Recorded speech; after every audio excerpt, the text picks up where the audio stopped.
మహాగణపతిం మనసా స్మరామి అని కీర్తిస్తారు కదా.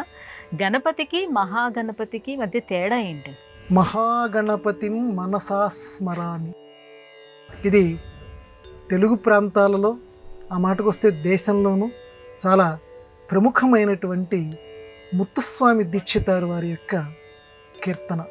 మహాగణపతిం మనసా స్మరామి అంటే మహాగణపతిని నేను నా మనస్సుతోటి స్మరిస్తున్నాను. అక్కడ చూడండి అమ్మా, స్మరామి అంటే స్మరిస్తున్నాను, మనసా స్మరామి మనస్సు పెట్టి. అన్నిటికీ ప్రధాన కారణం మనస్సు పెట్టడం అంటే ఏంటమ్మా, ఇక వేరే ఆలోచన ఏమీ లేకుండా స్వామివారినే తలుచుకుంటే ఎంత కష్టం అది. అది యోగం ఉంటే కానీ సిద్ధించదు. యోగంలో ఒక్క క్షణం మనస్సు మీద నిలబడ్డ అది సమాస్థితి అంటారు. ఒక్క క్షణం నిలబడటం చాలా కష్టం. సరే, ఇంతకీ మహాగణపతి యొక్క గొప్పతనం ఏంటి? గణపతి అంటే మనందరికీ తెలుసు, గణానాం పతి అంటే గణముల యొక్క పతి. గణములు ఏంటి? గణము అంటే సమూహము. మనుష్యులు ఒక గణం, జంతువులు ఒక గణం, పక్షులు ఒక గణం. ఈ రకంగా సృష్టిలో అనేక జీవరాశులు ఉన్నాయి. ఈ జీవరాశులన్నీ గణముల కింద లెక్క. ఈ గణములకన్నింటికీ కూడా ఆయన పతి, ప్రభువు, కాబట్టి ఆయన గణపతి. మరి మహాగణపతి ఏమిటి? గణముల యొక్క భర్త అంటున్నావు కదా, గణములన్నిటికీ ప్రభు అంటున్నావు కదా, మరి మహాగణపతి అంటే గొప్పవాడు. మహత్ శబ్దం ఏంటంటే గొప్ప, గొప్పదైనటువంటి గణాలు ఏదైతే ఉన్నాయనుకుంటున్నావో, ఇప్పుడు చెప్పినవన్నీ మామూలుగా అందరూ చెప్పేటువంటి గణాలు. ఈ గణాలంటిలోనూ గొప్ప గణపతి అంటే గొప్ప గణములకు ఏదైతే ఉన్నాయో వాటన్నిటికీ అధిపతి, అంటే చాలా గొప్పవాడు అని మొత్తం ఫలితార్థం.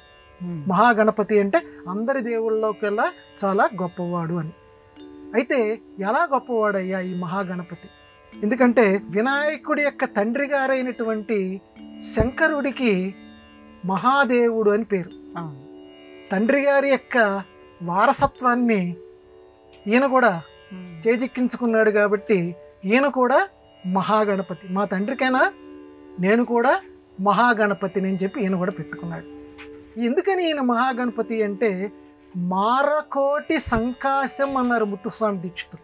ఒక్క మన్మథుడు అంటేనే అందగాడు. అందగాళ్ళలోకెల్లా ఒక వరుస వేస్తే ఆ కుబేరుడు యొక్క కొడుకు, అలాగే మన్మథుడు, వీళ్ళందరూ కూడా అందగాళ్ళ కింద లెక్క. ఆ మన్మథుడు అంటేనే అందగాడు. మారకోటి సంకాశం, కోట్లాది మన్మథులు, అనేక మంది మన్మథుల యొక్క అందంతో సమానమైనటువంటి అందం కలిగినటువంటి వాడు వినాయకుడు. అందుకని ఆయన మహాగణపతి. ఏమయ్యా, వినాయకుడు అందగాడా? వస్తుంది కదా ప్రశ్న. మన లోకంలో అందము అని అంటే ఏవో కొన్ని పారామీటర్స్ మనం పెట్టుకున్నాం. ఇప్పుడు పెళ్లి చూపులకు వెళ్ళినప్పుడు అమ్మాయి బాగుందా అని అంటే కను ముక్కు తీరు బాగుందా అది చూస్తారు. అంటే కళ్ళు బాగున్నాయా, ముక్కు బాగుందా, కను ముక్కు తీరు అని మన ప్రాచీన కాలం నుంచి వస్తుంది. మీరు వినాయకుళ్ళు అది చూద్దాం. కళ్ళు చూస్తే ఏనుగు కళ్ళు, ఆ ముక్కు చూస్తే పని తొండం. మరి అటువంటి వాడు అందగాడా? మామూలు అందగాడు కాదంటున్నాడు ముత్తుస్వామి దీక్షితారు గారు. మారకోటి సంకాశం, వేలాది మంది, కోట్లాది మంది, లక్షలాది మంది మన్మథులతోటి సమానమైనటువంటి వాడు.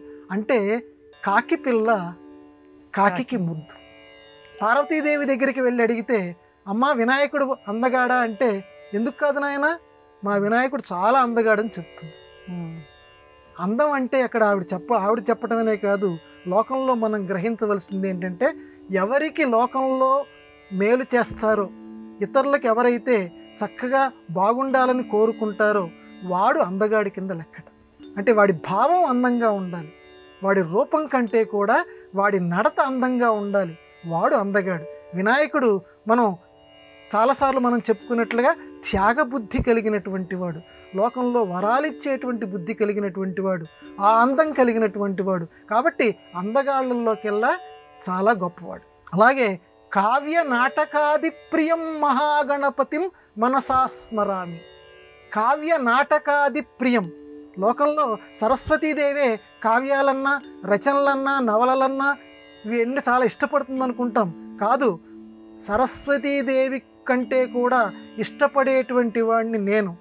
అందుకనే వినాయక చవితి పూజప్పుడు మనం తప్పనిసరిగా పుస్తకాన్నో కళాన్నో అక్కడ ఉంచి, స్వామి అంబయ్య ఎటువంటి విఘ్నాలు లేకుండా నా రచనా కార్యక్రమం కొనసాగించు, నా చదువు కొనసాగించు అని అందరం వేడుకోవాలి. ఎందుకంటే కావ్య నాటక ప్రియం వంటే చాలా ఇష్టం కలిగినటువంటి వాడట వినాయకుడు. అందువల్ల ఆయన మహాగణపతి అంటే అందరిలోకి కూడా చాలా గొప్ప నాయకుడు, అధినాయకుడు, అందరిలోకి చాలా చాలా చాలా చాలా ఉన్నతమైన వ్యక్తిత్వము, ఉన్నతంగా వరాలిచ్చేటువంటి వాడు. అందుకే మహాగణపతి. ఇలాంటి విశేషాలు చాలా ఉన్నాయి.